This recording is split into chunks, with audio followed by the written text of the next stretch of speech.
돈 많은 사람, 돈을 잘 버는 사람이죠. 그 다음에 돈이 없는 사람, 결정적인 차이가 여러 군데 있는데요. 나의 돈 많은 고등학교 친구, 이 책에서 정말 핵심이 되는 걸 짚어주고 있어요. 광수의 언행이나 광수의 말을 통해서 우리가 그것을 캐치할 수 있습니다. 저는 오늘 3가지로 정리를 했는데요. 정말 여러분들 핵심이 되는 것이니까 꼭 영상 들으시고, 광수가 우리에게 준 가르침을 우리 부자가 되는 요령이라고 생각하고 잘 챙겨가시기 바랍니다.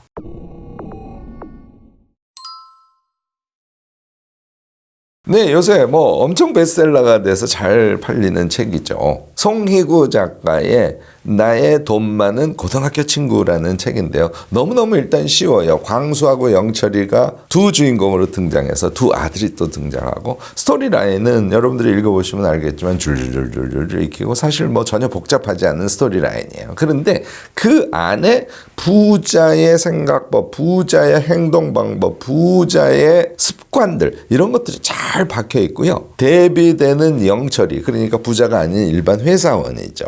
이 사람의 행동 패턴이 잘 대비되면서 나오고 있어요. 그리고 아들 둘에 대한 이야기가 후반부에 쭉 나오는데요. 그 아들들에 대한 광수의 조언 내용이 아주 압권입니다. 그래서 그 조언의 내용과 그 아들들의 창업 스토리, 이거를 쭉 읽으면요, 부자가 되는 길이 무엇인가, 이걸 아주 명확하게 알 수 있게 돼 있어요. 여러분들 12살에 부자가 된 키라라는 동화책 아시죠? 이 책도 정말 우리가 부자가 되려고 하려면 어떤 태도를 가져야 되고, 어떤 지식을 갖춰야 되고, 어떤 행동 패턴을 가져야 되는지를 잘 이야기해 주는 책이지 않습니까? 이거보다 한 단계 조금 진화한 그런 스토리다라고 여러분들 생각하시고 보시면 되지 않을까 싶습니다. 다만요, 이 책을 그냥 줄줄줄줄 읽으시지 않습니까? 그러면은 저는 이 책에 3가지의 부자 되는 길과 부자 되지 않는 길을 대비한 핵심 포인트가 있다고 생각하거든요. 이 포인트를 여러분들이 놓치실 수 있어요. 그래서 제 오늘 영상 쭉 들어보시고요, 그 3가지 포인트를 염두에 두면서 이 책을 읽으면 더 여러분들이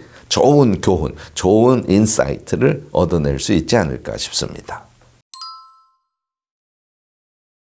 네, 제가 앞서 얘기하는 3가지에 대해서 하나씩 말씀을 드리면, 우선 첫 번째는 당연히 어떤 생각 방식, 인생관 이런 거예요. 정확하게는 라이프 스타일입니다. 이 라이프 스타일이 돈을 버는 지식보다 훨씬 더 중요하다고 광수는 생각을 하고 있어요. 두 번째는 핵심 능력이에요. 이 능력을 갖고 있어야 부자가 될 수 있다는 것을 광수의 말이나 광수의 행동을 통해서 우리가 알 수 있고요. 3번째는 태도인데요. 자신이 하는 일이나 자신이 돈을 대하는 태도가 엄청 중요하다는 거예요. 이 3가지에 대해서 이 책에서 아주 분산되어 있긴 하지만 압축적으로 잘 설명을 하고 있다는 것이죠. 자, 첫 번째 라이프 스타일, 인생관 같은 거 예를 한번 볼까요? 일단 광수는 어릴 적에 공부를 열심히 하지 않았어요. 공부보다 더 관심이 있었던 것은 자기 아버지가 하는 골동품 가게에서 뚜닥뚜닥 손으로 뭘 만지는 것을 너무너무 좋아했어요. 자기가 좋아하는 것과 관련된 책을 계속 읽습니다. 그리고 읽은 책이 계기가 돼서 집을 짓는 그림을 그려보기 시작하고요. 그러다가 모는 종이에다 그림을 그리기 시작하고요. 대학을 선택할 때 소위 인류대는 아니지만 건축을 잘 배울 수 있는 곳에 진학을 해서 건축을 배워요. 자, 인생관이 뭘까요? 서열 사회가 아닙니다. 자신이 하고자 하는 나다움의 세계를 발견하는 그런 삶을 살아가겠다는 인생관을 갖고 있고요. 또 경쟁에서 이겨서 내가 막 잘난 척을 해야지 이런 생각이 전혀 없어요. 이 책에 보면은 광수가 건축에 대해서 설명하는 것, 또는 광수가 돈 버는 방법에 대해서 설명할 때 너무너무나 쉽게 설명하는 것을 영철이가 보고 깜짝 놀라기 시작합니다. 이것이 진정한 지식이구나 하는 느낌을 주변 사람들에게 줄 수 있는 그런 행동을 해요. 이것은 라이프 스타일에서의 아주 중요한 자기 가치관을 갖고 있어서 그렇습니다. 그러니까 허식이나 남 위에 서려고 하는 것이나 잘난 척이나 이런 거에 대해서는 관심이 없는 거예요.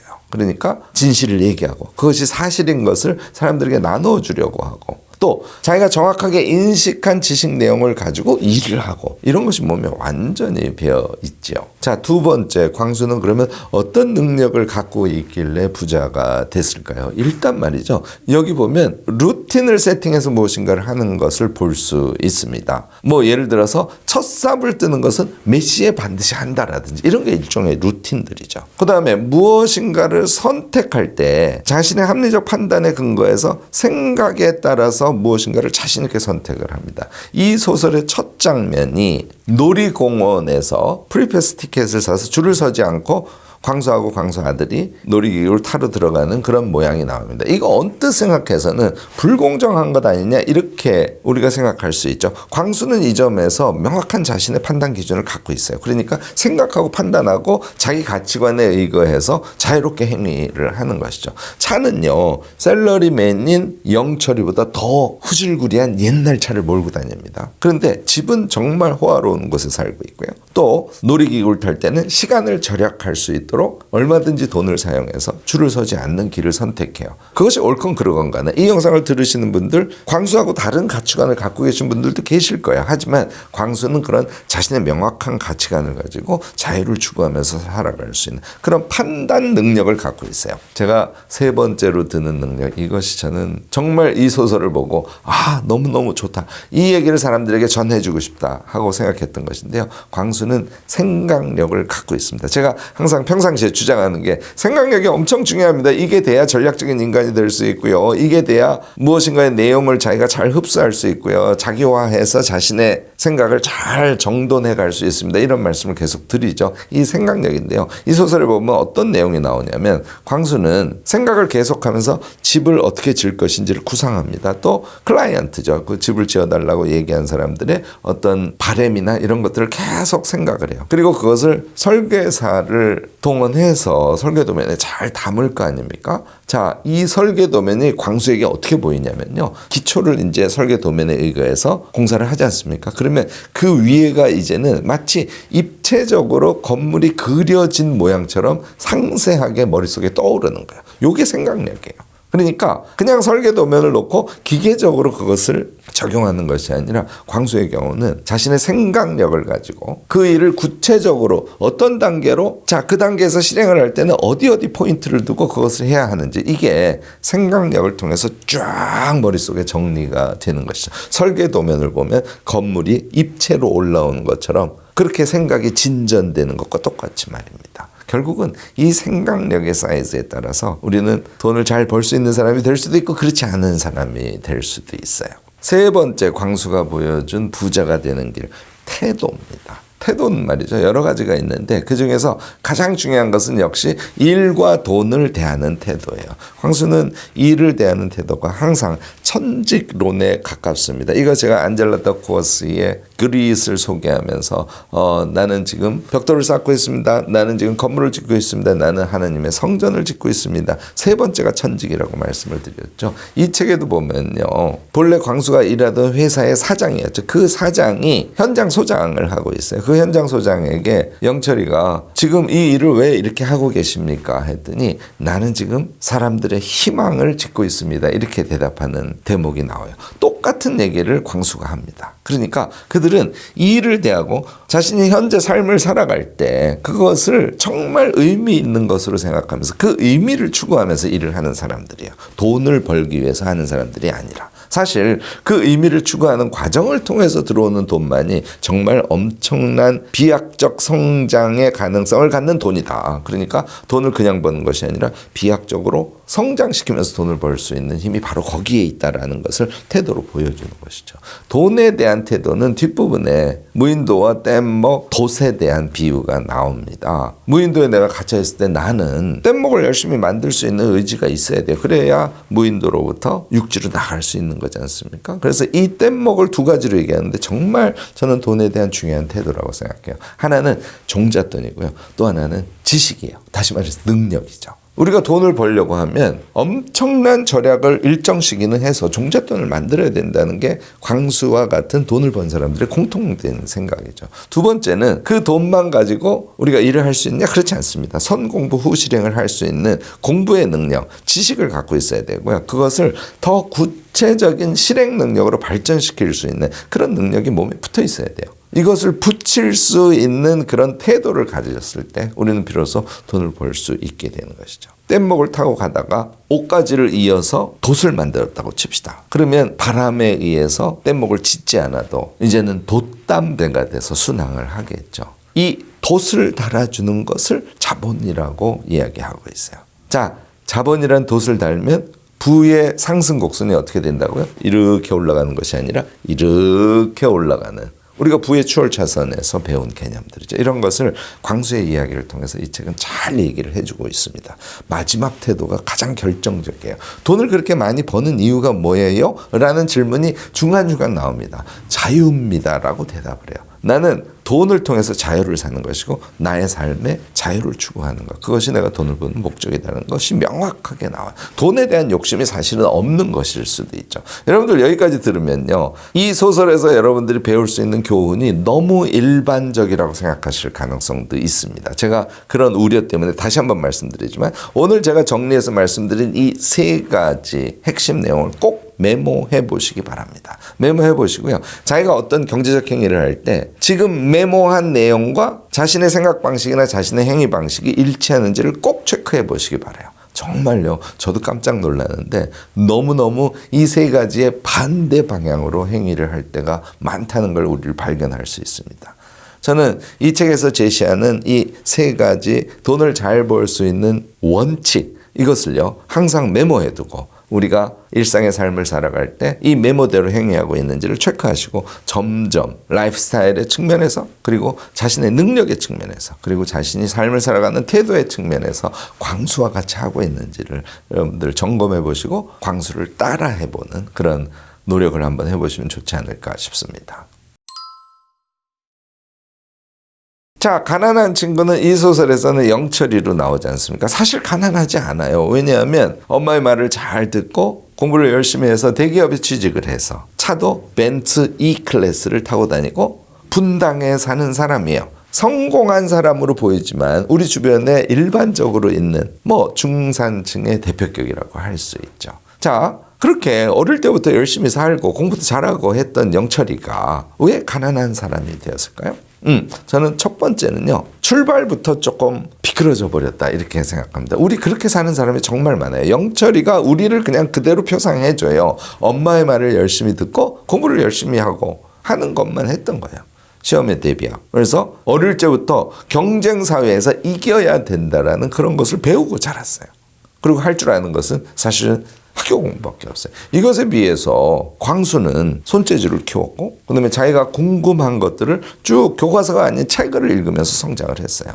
여기서 광수는 소위 인류대학에 가지 못했고 영철이는 인류대학에 갔지 않습니까? 여기에서 벌써 승패가 갈렸다고 생각하지만 뚜껑을 열어놓고 보니까 역전의 상황이라는 걸 우리가 알게 됐지 않습니까? 그래서 영철이가 잘 못한 것은 자신의 삶을 살지 않고 페르소나로서의 삶을 산 것이 패착의 출발이었다고 저는 생각합니다. 우리 모두 사실 그렇지 않아요? 지금도 늦지 않았습니다. 이 부분을 광수처럼 광수 따라하기로 우리를 바꿔가면 우리 점점 부자가 되는 길을 저는 걸어갈 수 있다고 생각해요. 자, 두 번째, 능력을 키우는 부분인데요. 광수는 자신에게 실질적으로 필요한 능력을 키웠고 생각력을 갖고 있고 이것을 계속 성장시켜 갔지 않습니까? 이것에 비해서 영철이는 계속 비교의식에 빠져 있고요. 허세를 보여주려고 자꾸 애를 쓰고 있고, 그 다음에 자신이 하는 일도 형식적으로 하고 보여주기 방식으로 하는 그런 장면들이 계속 나옵니다. 그러니까 일을 대하는 태도가 천직으로서 일을 대하지 않죠.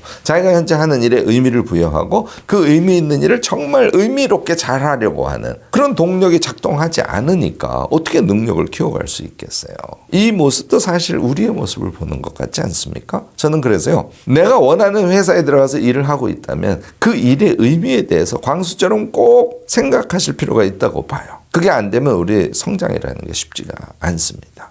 세 번째가 이제 돈에 대한 태도, 또 직업에 대한 태도, 이런 것이었지 않습니까? 여기에서 되게 재밌는 에피소드가 나오는데요. 영철이가 워크숍을 갔다가 중간 쉬는 시간에 담배를 피러 밖으로 나옵니다. 그러니까 여러 계열사에서 온 서로 모르는 사람들이 같이 서서 담배를 피는 장면이 나와요. 이것도 워크숍 가면 우리가 잘 한번 상상해 볼 수 있는 익숙한 장면이죠. 다들 미간을 찌푸린 상태에서 담배를 뻐끔뻐끔 피고 있는 그 모습을 한번 상상해 보시기 바랍니다. 그때 어떤 사람이 이게 어느 회사의 내부 정보를 내가 얻어서 이 주식은 반드시 왕창 뛸 거야 라는 이야기를 정말 설득적으로 합니다. 이 얘기를 듣고 영철이는 주식을 퍽 하고 사죠. 어떤 재밌는 이야기가 나오냐면 영철이는 그래서 매일 앱을 통해서 주식의 등락을 보고 있어요. 주식이 계속 떨어지니까 정말 미칠 것 같다는 그런 표현들이 계속 반복해서 나옵니다. 어느 날 광수한테 너는 주식 투자를 하는구나. 너는 어떻게 하니? 이렇게 물어봅니다. 뭐 요컨대 장기 투자를 하고 있다는 얘기를 해요. 그래서 앱을 전혀 광수는 보지 않죠. 그리고 안전 투자를 위해서 미국 주식을 일부 사놓고 하는 등등의 이야기를 듣습니다. 광수의 해석은 이거예요. 주식은 재화나 서비스가 아니라는 거예요. 그래서 내가 만든 물건 같은 것은 열심히 팔고 사고 해야 되는 것이죠. 재화 서비스는 시장에서 팔고 사고 하는 과정을 통해서 돈을 버는 그런 성격을 갖는데 자본은 그렇지 않다는 거예요. 자본은 말하자면 진득하게 묵혀두는 것, 그것이 자본이고요. 그 다음에 사업을 진행하는 과정에서 자본의 투자가 필요할 때는 그 사업의 장기적인 성장을 위해서 투자 베이직으로 그 자본은 작동을 하는 것이라고 보는 거예요. 그러니까 주식은 자본인데 어떻게 영철이처럼 투자를 하니? 하는 뉘앙스를 담는 이야기를 광수가 이 소설에서 하고 있습니다. 우리요, 영철이 같은 투자 사실 너무 많이 하고 있지 않습니까? 저는 사실 여기에다가 덧대서 한 가지 말씀을 드리고자 하는데 이런 우위에 빠지지 않으려면 자본에 대한 태도가 물론 전제가 되어야 하고요. 그 다음에 자본으로서의 주식 투자를 하는 구체적 방법들에 대해서 여러분들 선 공부하셔서 알아야죠. 영철이는 공부를 잘하고 인류대학을 나오고 분당에 살고 그런데 또 삶의 철학이 안정화되어 있지 않고 페르소나의 삶을 살아가고 있고 귀가 얇아서 주식도 엉뚱한 걸 살 뿐만 아니라 분당에서 갑자기 광주에 타운하우스로 이사를 가버리고 뭐 이런 정말 어찌 보면 정돈되어 보이지만 전혀 정돈되지 않은 그런 삶을 살아가는 모습으로 그려집니다. 여러분들 앞으로 우리 삶을 살아갈 때 페르소나로서의 삶, 영철이와 같은 삶을 선택하시겠습니까? 광수와 같은 삶을 선택하시겠습니까? 당연히 후자죠. 이 책을 통해서 광수의 교훈 우리 정말 진심으로 잘 받아들이는 그런 계기가 되면 좋을 것 같습니다. 네, 이것도 아주 중요한 질문이에요. 영철이가 그렇게 된 것은 우선 제가 정말 강조하고 싶은 것은 영철이의 잘못은 아니라는 거예요. 출발은 당연히 우연입니다. 출발은 일종의 운명적 만남 같은 것이에요. 영철이는 그런 집안에서 태어났고 광수는 그런 집안에서 태어났던 것이고 또 동일한 환경에 태어났다고 하더라도 사람에 따라서 그 반응은 또 다 다른 거예요. 그러니까 환경, 부모와의 관계, 자신의 어릴 적의 특성 이런 것들이 조합돼서 우리의 의지와는 상관없이 영철이와 같은 그런 삶이 운명적으로 규정지어진 것이다. 이렇게 여러분들 생각하시는 것이 아주 중요하다고 봅니다. 저는요. 이 대목에서 들레즈의 탈주라는 단어를 정말 중요하다고 생각해요. 우리는 모두 말이죠. 영철이와 같은 그런 상황에 운명적으로 태어나고 그 안에서 자신의 삶을 영위해 갑니다. 그런데 오늘 우리가 같이 본 나의 돈 많은 고등학교 친구와 같은 소설을 통해서 인사이트를 얻었다면 그 깨달음을 통해서 자신을 탈주시켜가는 것이 엄청 중요하다고 생각해요. 만약에 어린 시절 순종적으로 공부도 열심히 하고 잘 자란 영철이가 고등학교 1학년 때 뭔가의 계기가 있어서 나의 취미가 뭔가 물건을 만드는 거였어. 그래서 물건을 만들면서 공부도 하지만 물건을 만드는 것과 관련된 책을 읽다가 내가 건축에 관심이 갔어. 그래서 열심히 공부한 걸 토대로 해서 인류대학의 건축학과를 갔어. 그 이후에 광수와 같은 삶을 쭉 살아갈 가능성이 당연히 있죠. 결국은 어떤 선택의 기로에서 우리가 탈주하지 않고 우리가 진정 내면으로부터 요구하는 것 그리고 세상을 살아갈 때 기본적으로 필요한 어떤 가치관 이런 것들을 중시하지 않게 되면 결국은 영철이의 삶과 같은 삶을 살아가게 되는 것이고요. 같은 영철이라도 중간에 탈주의 선택을 하고 노력을 하게 되면 광수와 같은 삶을 살아갈 수 있게 되는 것 아닌가 싶습니다. 다시 한번 얘기하지만 영철이 개인의 잘못이라고 할 수는 없습니다. 다만 그런 우연한 만남에서 나중에 영철이가 광수의 영향을 받아서 삶의 방향을 바꿨듯이 우리도 항상 탈주할 수 있는 그런 기회가 우리에게 주어지고 그것의 주체는 우리 자신이다. 그리고 이 소설에서 이야기하는 것과 같은 그런 기본적인 생각 방식을 우리 삶에 투영하고 탈주하면 우리도 광수와 같은 사람으로 살아갈 수 있다 하는 것을 여러분들 잊지 않으셨으면 좋겠습니다.